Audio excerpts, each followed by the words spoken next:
दाहोद जिले में जो कि भारत आदिवासी पार्टी एवं आदिवासी संगठन के माध्यम से दाहोद जिला कलेक्टर को एक आवेदन पत्र दिया गया और यह आवेदन पत्र दाहोद टीडीओ, टीओचओ, प्रांत अधिकारी एवं तहसीलदारों को भी भेजा गया है। तो इस पत्र में ऐसा क्या है और क्यों दिया गया है, तो आइए देखते हैं इस पूरी रिपोर्ट में। नमस्कार, मैं हूं राजेश सिसोदिया और इस समय आप देख रहे हो आरजे भारत न्यूज 7। तो आइए इस पूरी खबर को हम विस्तार पूर्वक इस समय देखते हैं। जय आदिवासी, जय भील प्रदेश।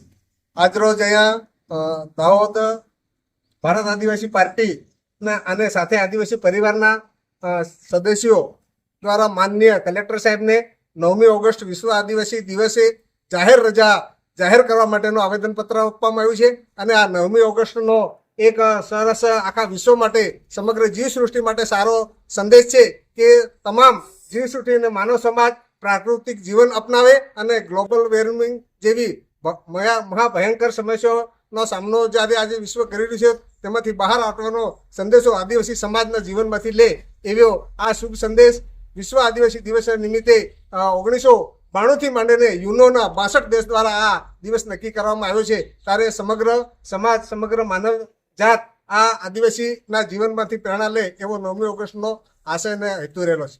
જોહાર, જય આદિવાસી।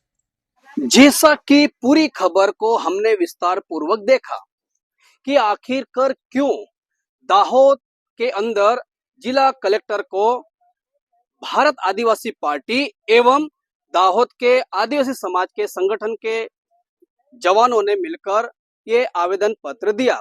इन्होंने यहाँ पर एक विशेष पहल की है कि विश्व आदिवासी दिन जो अभी आने वाला है 9 अगस्त के दिन बड़े ही हर्ष उल्लास के साथ हर साल यह मनाया जाता है, इस साल भी मनाने वाले हैं। तो उस दिन एक शासकीय छुट्टी हो, इस बात की यहाँ पर विशेष पहल की गई है और कहा जा रहा है कि उस दिन शासकीय छुट्टी मंजूर की जाए। यही कारण था कि यह आवेदन पत्र दिया गया। आने वाली खबरों में हम यह भी बताएंगे कि आदिवासी दिन की स्थापना कब हुई थी और कहां से हुई थी, क्यों मनाया जाता है, वो सब हम आपको डिटेल्स में हमारी दूसरी खबर में देने वाले हैं। यह खबर हमें भेजी है हमारे रिपोर्टर हितेश प्रजापति ने दाहोद से। फिलहाल आप देखते रहिए आरजे भारत न्यूज 7 और यदि अभी तक आपने हमारे चैनल को सब्सक्राइब नहीं किया है तो मेहरबानी कर हमारे चैनल को सब्सक्राइब कर अपना महत्वपूर्ण सहयोग हमें प्रदान करें ताकि ऐसी खबरें हम आप तक लाते रहें। मैं राजेश सिसोदिया आपसे विदा लेता हूं, जल्द मिलता हूं ऐसी कोई बड़ी खबर के साथ। तब तक देखते रहिए आरजे भारत न्यूज 7। जय हिंद, जय भारत, नमस्कार।